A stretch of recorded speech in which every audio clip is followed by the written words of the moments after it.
of how someone would protect themselves from as they're shopping or if they're going to a store or whatnot, and how they can protect themselves around the holiday season as far as parking lot security and parking lot safety and entering and exiting a store and the survival mindset. That's what we recapped last week. But this week what I want to do is get into cybercrime. And by means, there's plenty of experts out there, but this is going to be a little bit of a cursory program, but basic enough to where people can take safeguards. But when people talk about cyber crimes, some people think about more of a corporate level or something that would happen on Wall Street, but it can happen, and we all find different forms of it. But it really is broken down into three categories. Like in our traditional law enforcement, if we're looking at it, we have felonies, misdemeanors, and we have our civil law.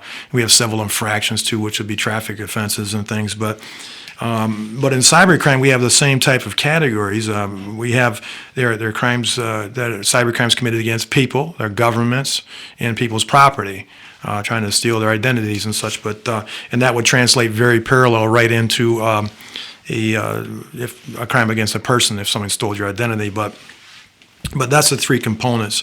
Now, as far as subcategories, we have subcategories that are within that, and cyber harassment. Now, we've heard a lot of topics, and actually, I'm going to read something towards the end of the program. It was a bill that just went into law regarding bullying, and there's cyberbullying, as you know, John. I'm sure you've heard about cyberbullying. Yeah, Facebook, quite a bit that comes up. Yeah. Yes, absolutely. That's one of the things, and there was a lot of scams that went off on Facebook not too awful long ago, but cyberbullying especially. I can't think of how many times I've been called to the schools, and a lot of the problems that came about within the school system resulted right from a cyberbullying incident on Facebook or one of the other social media sites. But cyber harassment, it's not only just bullying. It could be sexual in nature, somebody almost like a stalking, sexual in nature, or it can be discrimination, religion. It could be just a bunch of different categories. Now, one that's not so common to people is cyber vandalism. Ever heard of that category before? A subcategory? No, I don't think I've heard that one. No. Well, that's one as it could be a group of people or it could be an individual that will bust into or hack into there's a lot of different terms, phishing and different things, but hack into a site, and what they'll do is they'll try to damage that site through graffiti, their own logos or something they'll implant within that site, or they'll steal files. That would be considered cyber vandalism. And then cyber terrorism is another category. And this would be more like if when the cyber criminal would break into would it be a local government, federal government, but a governmental website to get into those sensitive areas of that website. And that'd be cyber terrorism.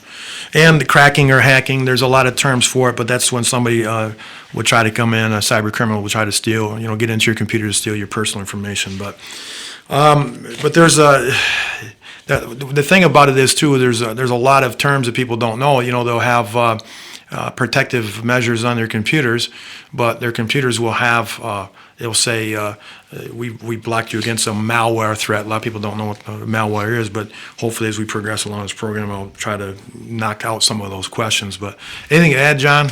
No, I mean, before I press on, you're covering quite well. I mean, it's like I was just wondering. No, this is like I kind of dabble in a little bit of legal things because when I'm thinking about these cyber crimes.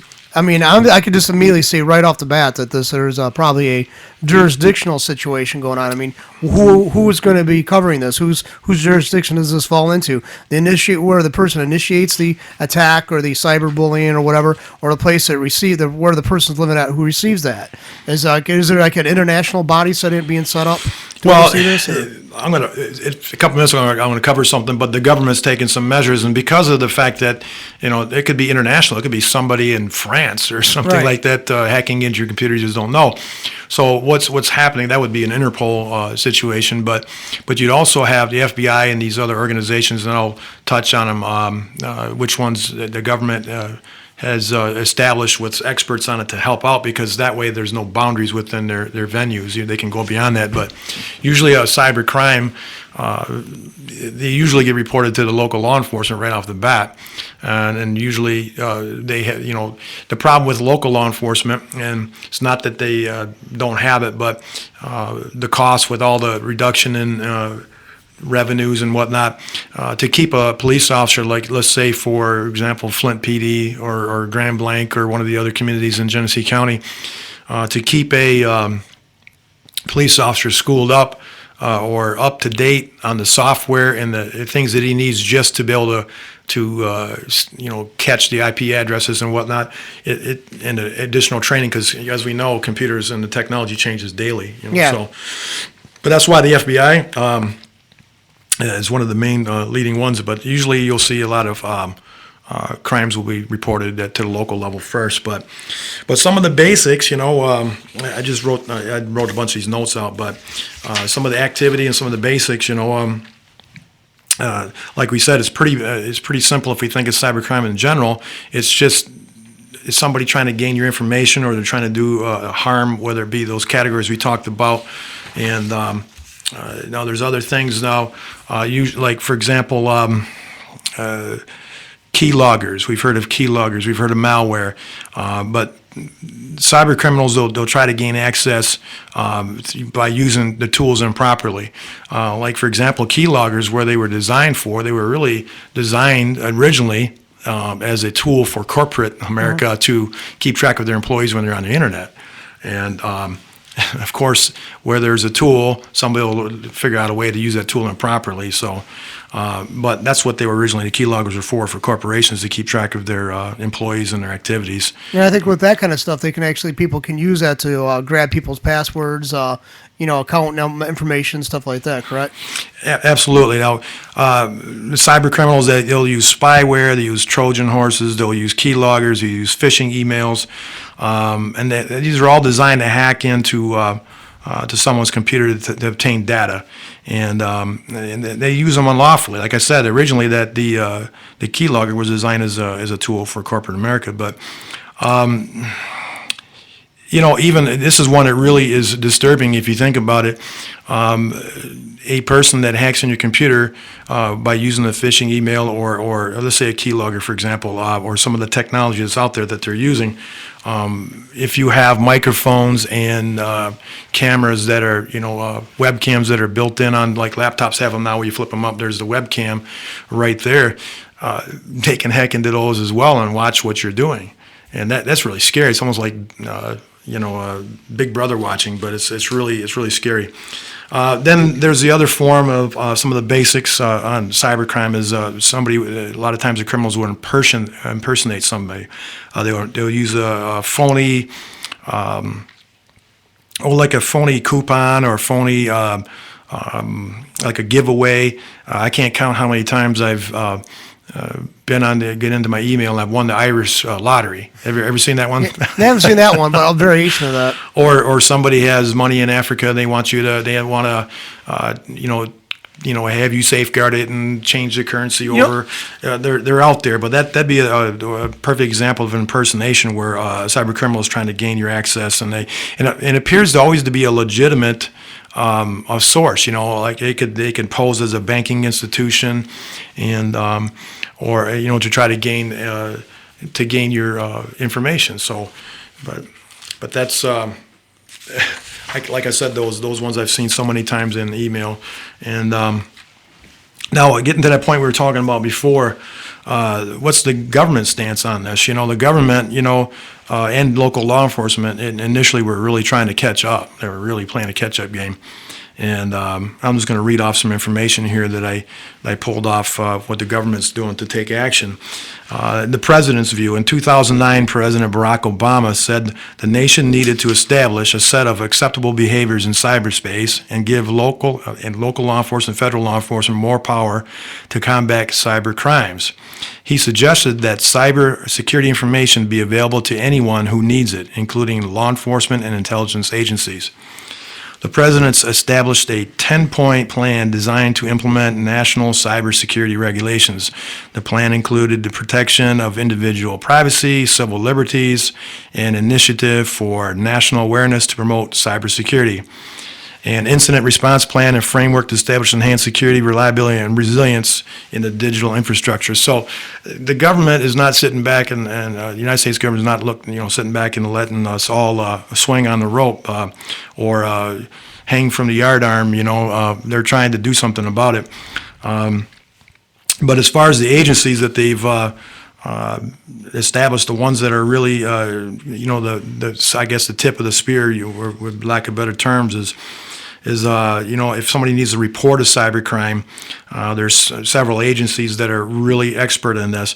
There's nothing prohibiting somebody from reporting something to their local law enforcement, but the government has established and beefed up their agencies, like the Secret Service, for example, and the FBI, and they have experts on staff. They're specially trained to handle these problems. Now, obviously, the FBI, they're going to handle anything from spam. You can contact them, and they also will take third-party information. So if of somebody who has an issue and they don't know what to do, you can contact the FBI as well. But they're keeping track of the different scams that are coming out and the intrusions and the type of hacking into the government computers. Now, the Secret Service, obviously, a lot of people think of the Secret Service as just protecting the president, but they protect our currency and counterfeiting and whatnot. So they're going into specializing in the securities and with the Federal Trade Commission and the Securities Exchange. But that's the two main agencies at the tip of the spear, is the FBI and the Secret Service. But so if anybody wants to report one, they can definitely get a hold of it. City of Flint has an FBI office here, and it's right in the phone book if they want to look up the number, or they can contact their local law enforcement for that number as well. It's like, because I just thinking, I remember back before the stock market really took a hit. There's theorizing the reason why I had the sustained economic growth, a large portion of it was coming from activity generated on the internet, e-commerce. And of course we had the .com bust, in the 90s too, but it seemed like there's a lot of money. I purchase stuff all the time online. You simply can't find in this area, oddball stuff that you want, maybe get presents, or also look all the stuff now the government has. You can get apply for your passport online, or that way. So the need for this kind of stuff is so crucial, because so much crucial information is being transmitted every second of the day, possibly. Well, it's funny you said about doing things online. The government also has a place where you can register your complaints online. Yeah, they call it the Internet Crime Complaint Center, also known as the IC3. And obviously, they're going to channel this information I've received through this internet website to the FBI or whatever appropriate agency. But they can go to that website and report a cybercrime too. And they also take third-party complaints as well. But it is definitely a problem. Now, getting into preventative measures, that's just kind of an overview of cybercrime in general. And this, like I said, this is just an overview. Mm-hmm. In a future program, I can bring in some law enforcement investigators that specialize in this, perhaps, and we could field some questions, or we could go through a list of safeguards. But I'm going to go through as many as I can today. But how do we detect it? Okay, now. It's going to be an activity that you're going to find while you're on the internet, obviously, but through an email, for example, certain types of cyber crimes are going to be generated through an email. Cyber stalking is one of them. We talked about that earlier, and that would fall in the category of crimes against person, the cyber crime against a person. But it's going to be something it could fall under the category of spam, but it's going to come in through an email. And the thing about it is the people who are the cyber criminals, they can be detected. They have an IP address with their computer. Now, there are people there. I know that there's probably people listening to this and saying, "Well, I can beat that." They can, but because there's devices out there that will give them a random IP address. I'm sure you know that, John. But anyways, the email, network intrusions. That's going to be another type of cybercrime where somebody breaks into a network for stealing information off that network. Usually that's going to involve more of a corporate setting, but there's many people, they network their computers at home too. So.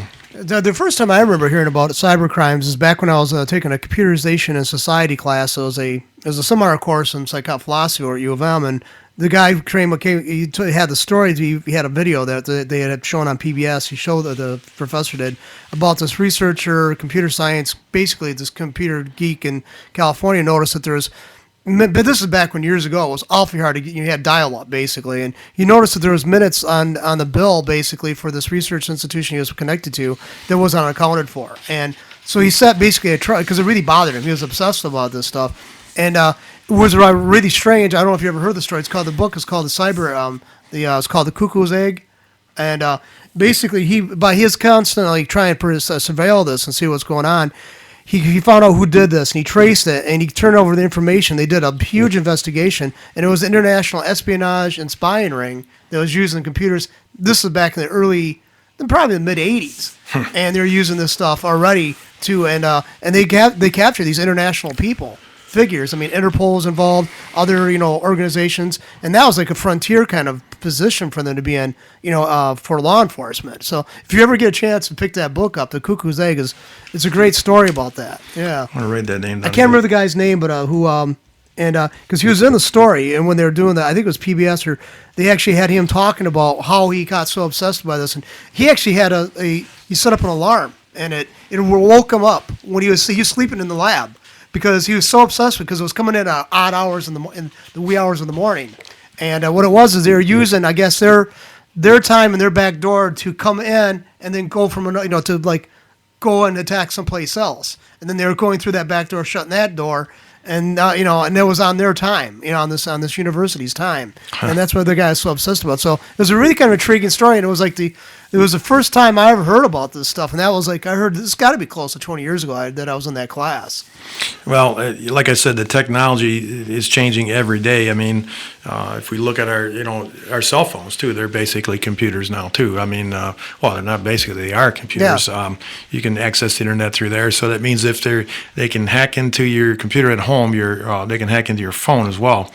The phones have ways we talked about last week, the 911 system, where they can triangulate your location and locate you. But they're the same thing with the internet. So you got to be careful with your settings on your phones. No one can deny, that the internet, everybody uses it. I mean, everybody. I mean, kids in college, it's their main research. Even in high school, people are researching for school projects. People are shopping. The internet is used daily. And like I was reading a statistic about Facebook, they're talking about if someone logs on Facebook and uses Facebook 4 times a day, they're so much more likely to get zapped with some kind of internet scam or a cyber crime makes for Facebook, for example. But there's things people can do to protect themselves. From somebody unauthorized accessing their computer, from gaining malware, spyware, Trojans, keyloggers, and whatnot. And I'm going to go through some basic stuff, and a lot of people out there probably say, I know that, but it always is good to hear it and hear it and hear it, just like we talked about before. Use your gut instinct, but. One of the things is you have to be wise, or you have to be smart. You don't want to provide any personal data to any people on the internet that you don't know or you haven't met. I mean, we don't even do that if we're on the street. If we meet somebody on the street and they started asking us about personal information, we're going to ask them why do you want it. But people are it's almost like they feel protected because they're within their own home, and they will just give out that information. Now, people are getting a lot smarter when it comes to it, but don't provide any information to anybody online that you've never met or you don't know. And like I said, we don't give our information to strangers, and that same rule should apply to the internet. Don't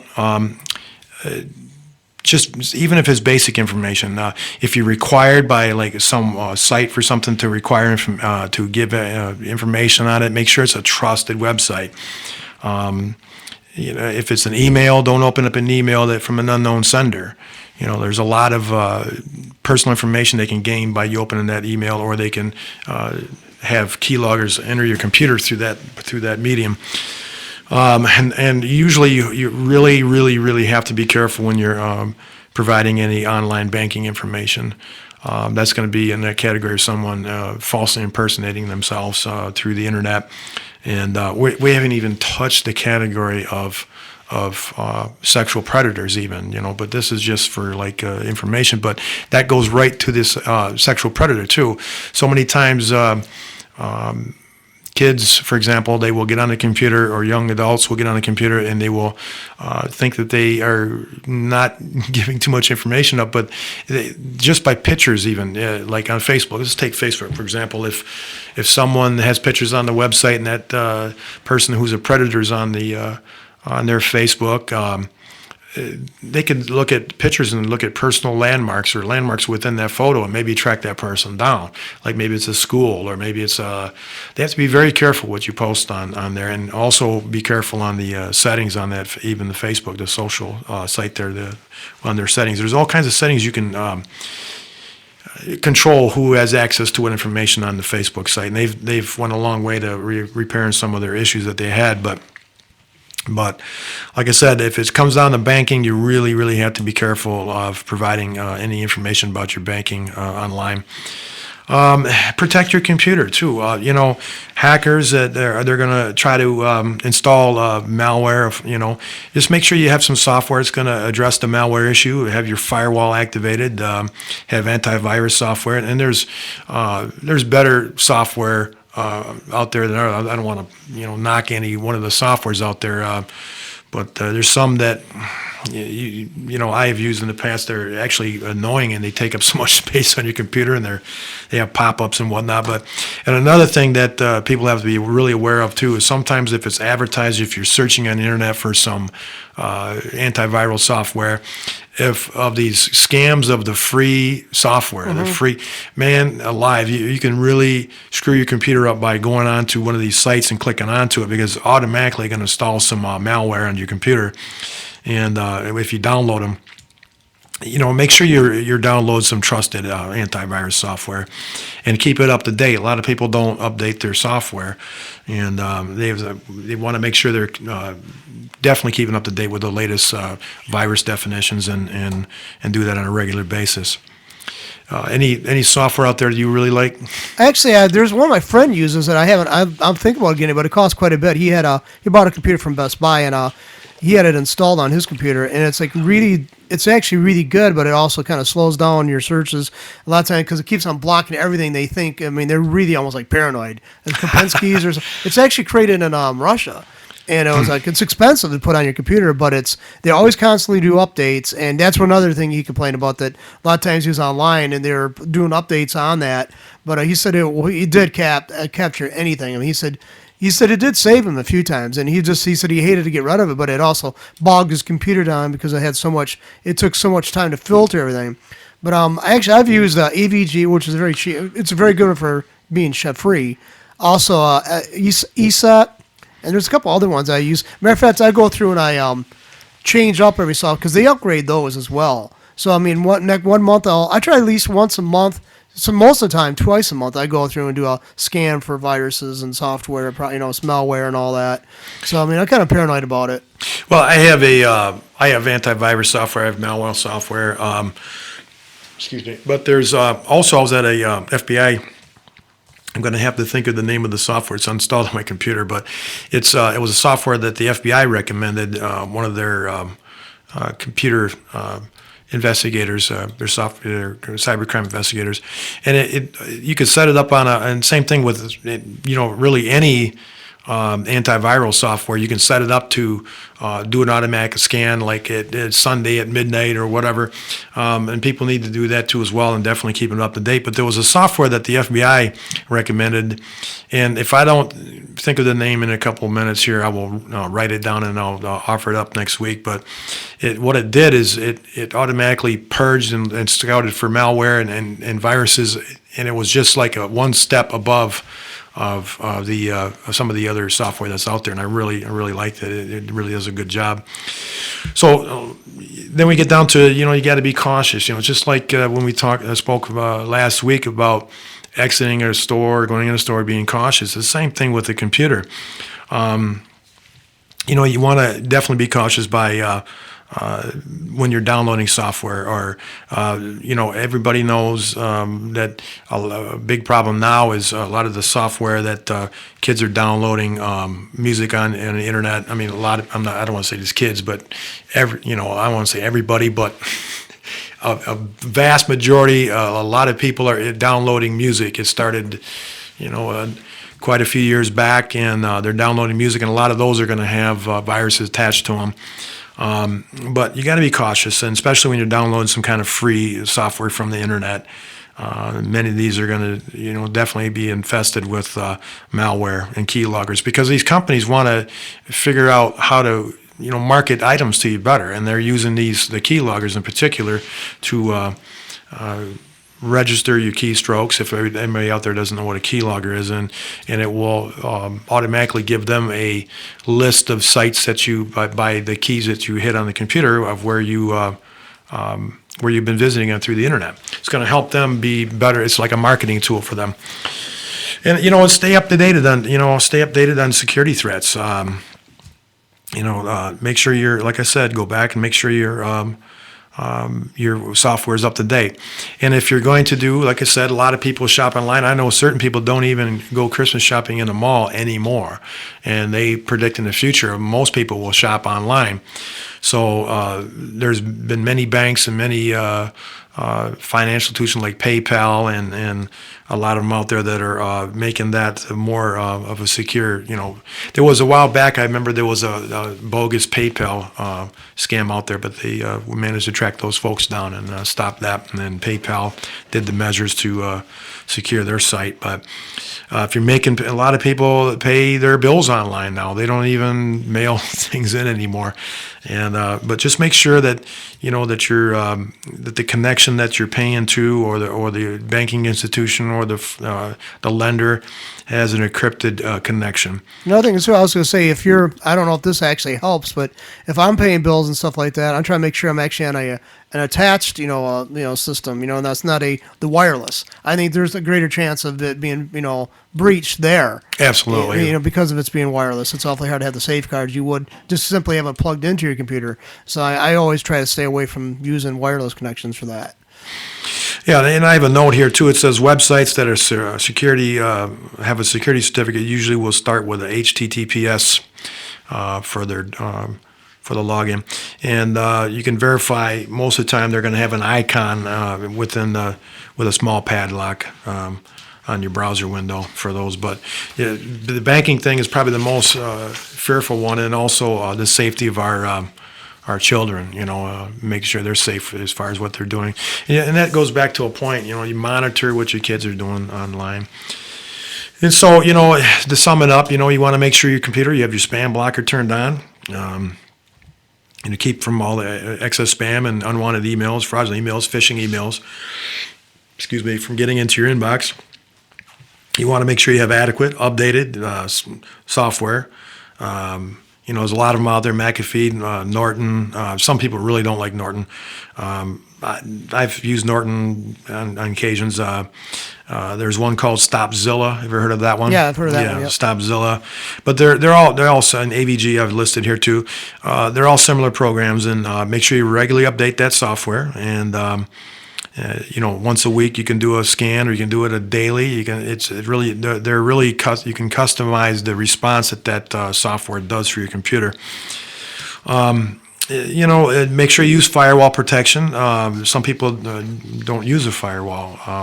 I had a friend that his whole job, he made a very healthy living on it.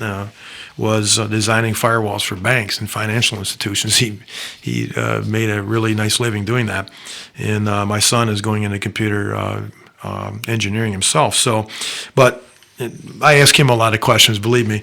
But just like I said, make sure your firewall's turned on, and that'll help prevent hackers getting in. Make sure that your most important data is going to be encrypted, so you don't it's not compromised. You can utilize encryption software, which if anybody doesn't know what encryption software does, it garbles your data, makes it unintelligible to anyone who's trying to hack in to the computer system. So, but that's what encryption software does. Be really wary of giving personal information via or through a website. Without knowing anything, especially any details or how long this business has been cited. Anybody asking for your name, like if you get a phishing type email or a spam type email that's asking for your mailing address, your bank information, your account number, your social security number in particular too as well. Be wary of those. If, like we said last week, if something doesn't feel right, it probably is not right. Make sure if you're online shopping that you're going to shop on secure, trusted, secure websites. Those with the URL starts with a HTTPS. A lot of times we'll have a trustee or VeriSign symbol on it or seal on it. And if you don't see those type symbols on the site, you're really running a great risk of submitting in your credit card information or your personal banking information by doing that. And then there's some common ones that I've seen, especially the elderly, which really makes me angry from a law enforcement standpoint. Avoid getting into common scams. You'll see foreign lotteries. We spoke about that a few minutes ago at the Irish lottery. I've seen that one. I haven't seen it in a long time, but for a while there was you just won the Irish lottery. Just every day, I was winning the Irish lottery. But phony sweepstake giveaways. Those are going to be methods that the cyber criminals they're going to be similar to that to get in there. And if it sounds too good, it probably is. You can't identify and verify them. It's like, I always saw this. I got several back when they first started that kind of scam about it. It was usually initiated out of Africa. You already alluded to, I need to help to transfer these funds. I'm reading this, and I'm like, this doesn't sound kosher. This doesn't sound right anyway. And, I think if somebody want to actually participate in that, the way it just worded just rang this bell to me is like, wouldn't be acceptable behavior even if it was a legitimate person. You're taking money out of another country. That can't be legal. And I'm surprised how many people fell for it.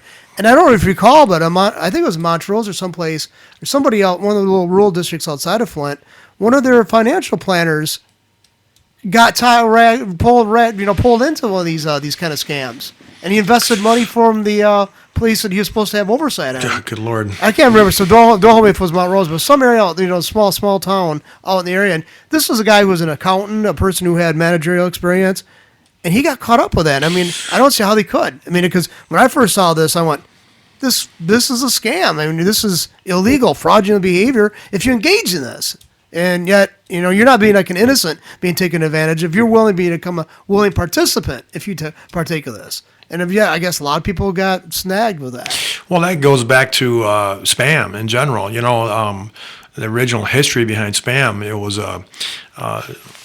it's pre-cooked meat. And then it really became an issue where it was, I think it was a Monty Python movie, Monty Python's Flying Circus, where there was a restaurant and the waiter was going through a number of items on the menu, and he kept saying spam, spam, spam, and it became a joke. And that's why how it attached, I don't know how they attach it to the internet, but it become an unwanted thing. But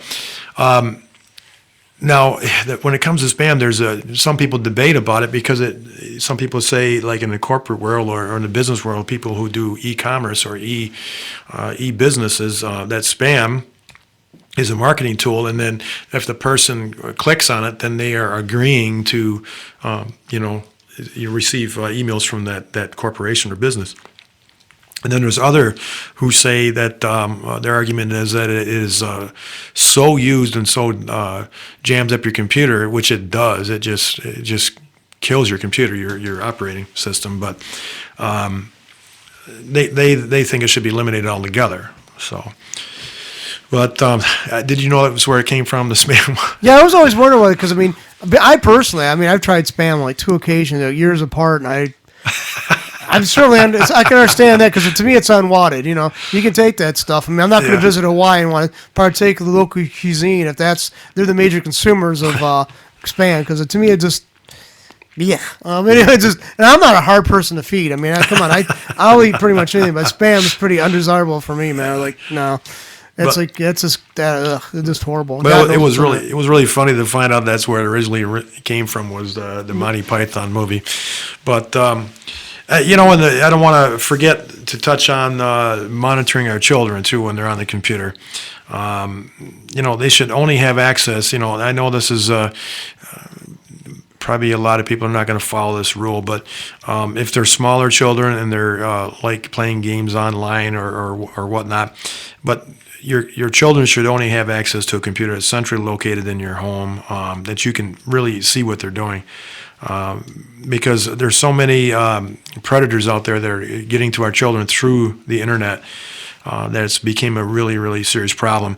And there's a lot of exchange of child pornography, and I know that there's a lot of law enforcement effort within this county it's through the federal government that's really trying to combat that, and they're doing a really fine job on it. But really monitor your children.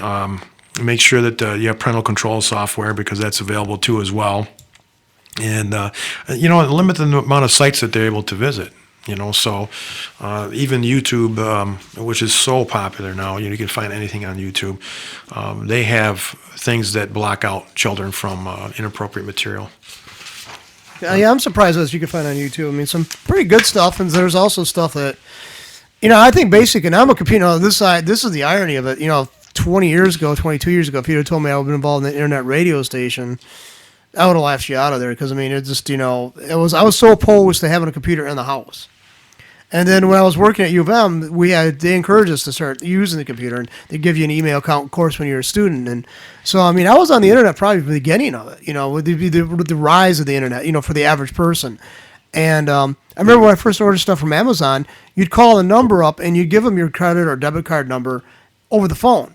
They wouldn't have they didn't even want to, they had the encryption thing, but they said if you prefer, you could do that. And they'd keep that, and they allegedly had a computer that was offline, and that they'd get your order and they'd access that one computer to make sure that everything was verifiable.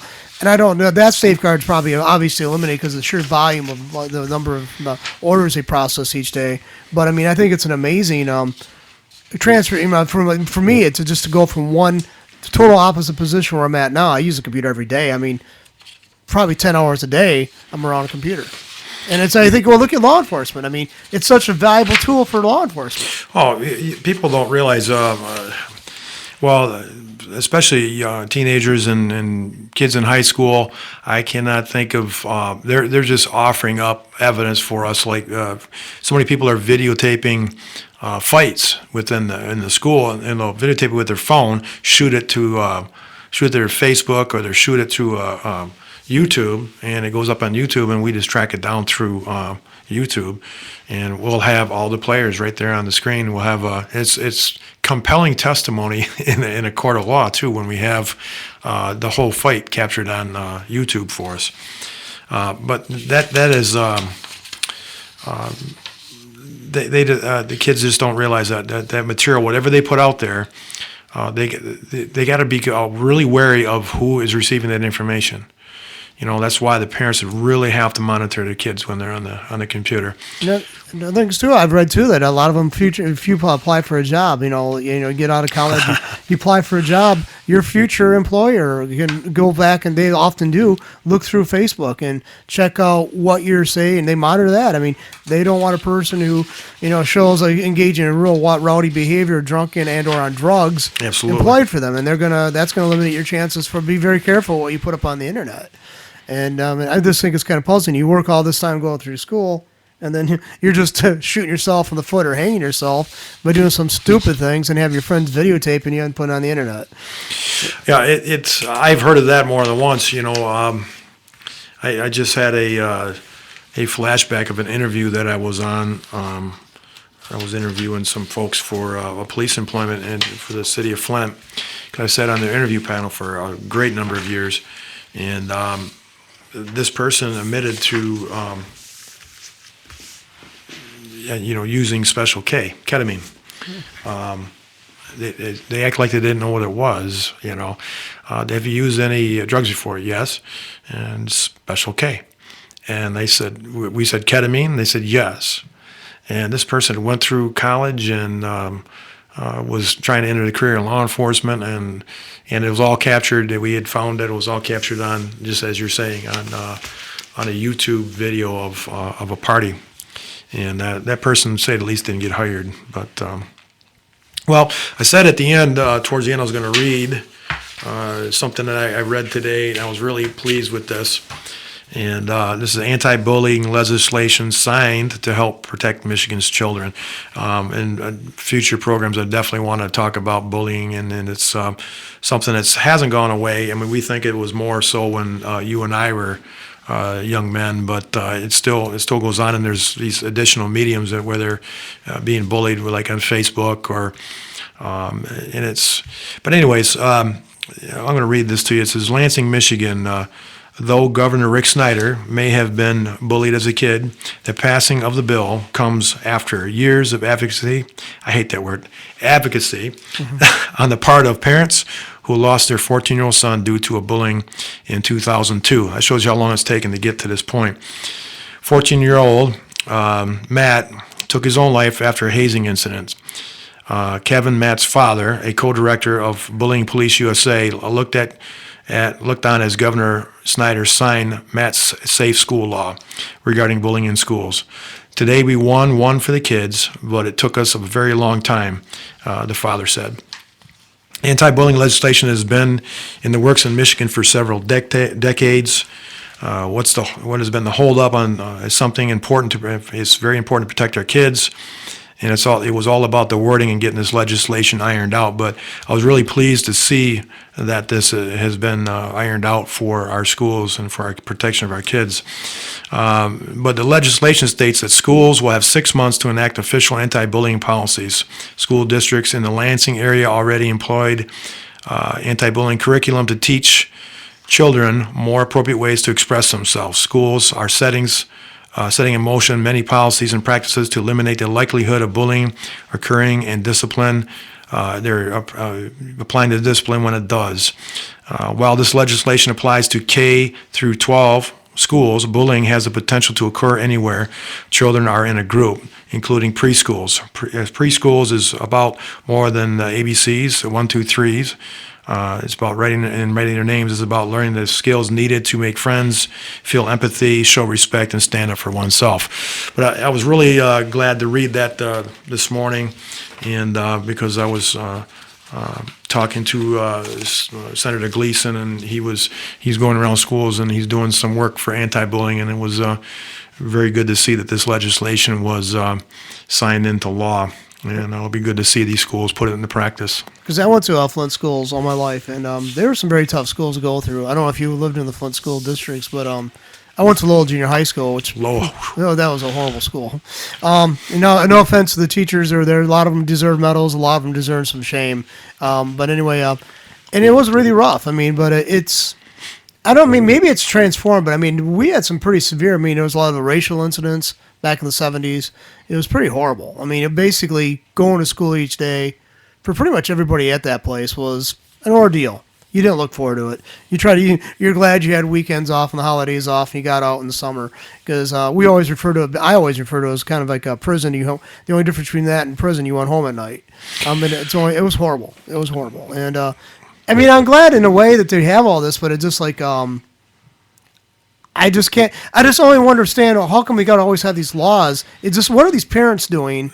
They're allowing their kids to engage in this behavior because they're getting that kind of behavior from somebody. They're not just doing it on their own. They have to see somebody engage in something similar to that so they can pick up on that to carry it over to the school with them. And that's what scares me. That's sad about it. Well, a lot of times, there's always a ton of variables we can discuss, but bullying a lot of times is going to be, like, as you say, it's a learned behavior, or it's a sign of child abuse. Mm-hmm. If a child is in their home and they're being abused, they're going to take that aggression or that penned up anxiety or emotions out on someone else. There's other signs of child abuse as well. But that is one of them. Is it manifests itself in bullying, for sure. But law enforcement now, everybody, all these lawmakers, and we got all these permanent bodies of lawmakers, city level and state level, all that. Okay, now they come up with this kind of legislation, and they pass into law. Now you got all these issues about how's it going to be enforced, and you got the regular stuff that the average police officer has to handle. Now they have to get on board with this, and they have this learning curve, and they got to know. I'm sure it's a headache. Although you're grateful to see that, you obviously stated that, but now also part of you probably as an administrator too, as a person who's involved in it. It's like, now how do I convey this to the people that work under me? How we're going to how we're going to carry this out in the schools, which we are part of. The district we're part of. Well, especially in your inner city areas, it becomes an issue because, for example, I recall that many times where we would arrest a juvenile for it could be anything from car theft to a robbery, or in this case it could be the anti-bullying law that's getting ready. It's now in place.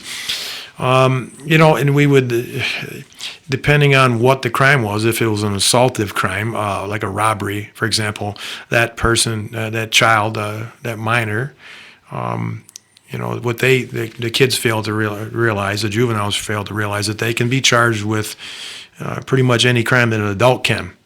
It's whether or not they go to jail that night. They may end up getting some kind of form of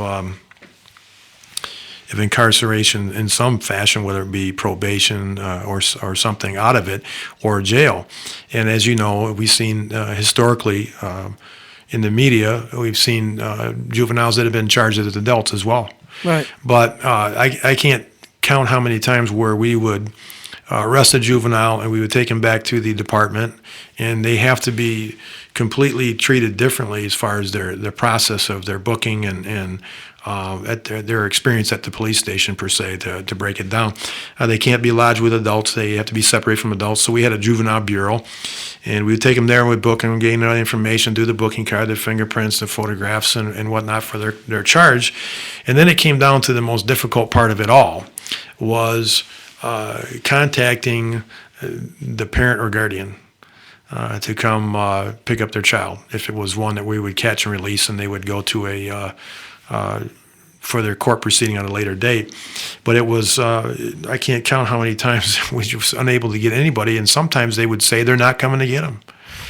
I'm not coming to get them, because the juvenile had been in trouble for so many times. And so this anti-bullying law, I see your point. I'm just really glad to see a step forward in the right direction, because this has been long overdue. And the hazing of that young man and him taking his own life was very tragic, and it's really good to see a step towards the right direction on the anti-bullying, anti-bullying legislation and the law now. So, but it is something that's going to have to be broke down and discussed.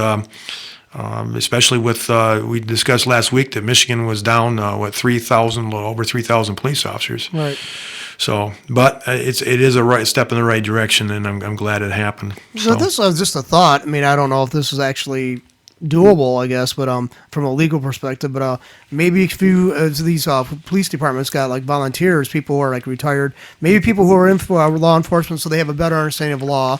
Or maybe somebody from a psychology background who wants to volunteer, they could be considered, be designated the person doing those kind of investigations at the schools. I don't know what the law provides, but that might be a good way to ease up on the restrictions, the manpower restrictions a department would face, because that's another issue. You have to go in the classroom, you have to go in the schools, you have to talk to people, you have to take them separately aside. I remember something like this happening, because in the neighborhood here, we had two families warring with each other, and one time a girl was walking home from the school and she got attacked by the other family's members attacked her.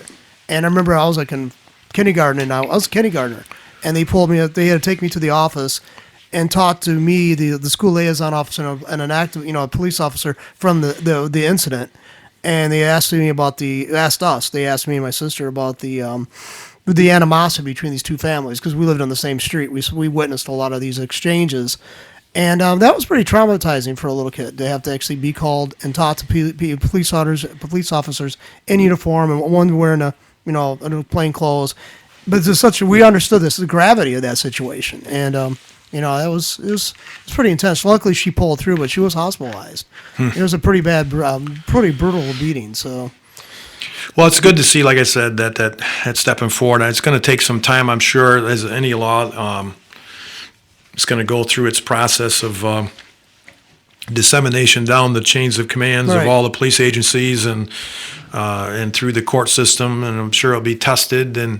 But it's just a really good thing that it's taken a step forward, because it's been a problem ever since I've been on this earth. Bullying. So it happens, and I mean, it's like you don't want to. Let's face it, not everybody's going to be this tough, hard-nosed individual that can handle that.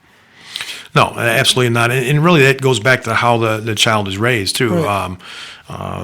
Acclimated. I mean, inner city kid is definitely going to, for the most part, is going to have a different mindset than one that lives in the country. In a rural area, they're going to have a little bit different mindset, a different take on things. But those are shared experiences, and what should be the strength of it is the diversity between those two folks, and that should be shared. Right.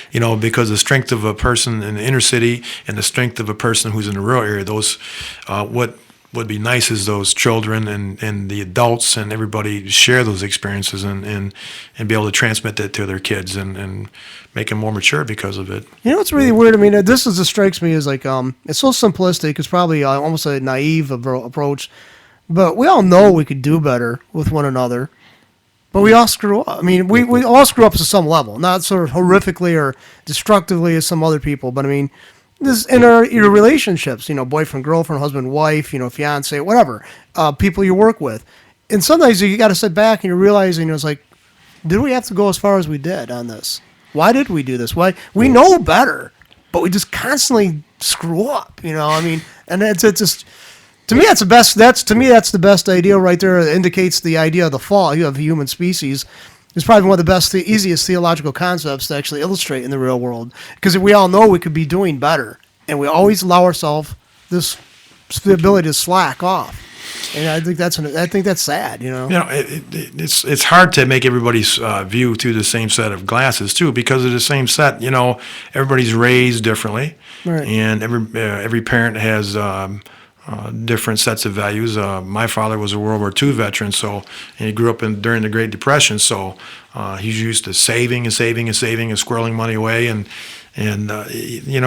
just a tough guy, a really tough guy. Went through a lot in his life, but every kid's parent is going to be different. Mm-hmm. And which is going to form that child. And boy, parenting. We could go on we could probably talk 4 days on that, or 5 days, or probably to an eternity about what parents can do better. But there's no set of instructions when you have a child. Right. You just do the best that you can, and I always try to live by the concept of I want to be happy with what I see in the mirror every day. I don't want to be ashamed of or make my family or anybody close to me ashamed, or the people I work for, or the government that I represent. But it comes down to you. All those things are important, but it comes down to you. You have to be happy with what you see every day in the mirror. I think that's I think that in this sad to say, but I think that's that simple truth, right? You expressed right there is like, you got to examine yourself all the time, and you say, am I happy with what I'm seeing in the mirror? Did I know what I've done? Am I happy with it? Can I actually look myself and not flinch, in that mirror? And I know it's so simple. It sounds hokey, but I mean, it's like, I think people should get back to that. I think we've lost that, a large portion of it. So anyway, also you have do you want to mention your fundraiser? Oh, yes. Yeah. Let me put my extra set of eyes on. Committee to elect Dan Allen Sheriff was having a fundraiser. We just had one a couple weeks back, and it was December 1st, and it was just a great time. So I have to give out props for Brian McCree and Sean Hunter. He's hilarious. They did they're Flint local residents, and they did a great job. You had to write with Brian. He's local, all right. Yeah. He's crazy. But He's crazy though. It was a great time, and everybody had a great time. We had a huge turnout, and everything was everybody. The most common thing we heard at the end of the shows, both of their shows, was that their face hurt from and their sides hurt from laughing and smiling. And but it was a great time, and Christmas is coming up, and so we're getting together and celebrating Christmas, and we're going to be this Friday, December 16th, which will be next Friday. Our committee, committee-elect Daniel Sheriff, will be at Puzzlers between 5 and 8 p.m. So stop out if you want to ask me any more questions regarding anything from the shows, today's show or last week's show or anything in general, or my vision is for the Genesee County Sheriff's Department and law enforcement in general. Feel free to come out. I'll be there to answer questions and meet folks and have a good time and ring in the Christmas season. So anyway, I thank you for coming back in, and I'm looking forward. You covered, I think you covered cyber crimes very well today. And also, people, I encourage this, maybe Dan would agree, I don't know, but if you have ideas for suggestions for shows or topics you want to cover, contact us with those ideas. So, I mean, and like you said, John, too, we want to go remote sometimes. So I'm going to film some footage of some techniques. We'll definitely have to have a disclaimer put up because, my best practice is to have your teacher right in front of you, but there's simple things people can do to defend themselves. So. Well, anyway, we'll wrap this up for today, and thank you again, and you have a good weekend, okay? To you too, John. Okay. Be safe.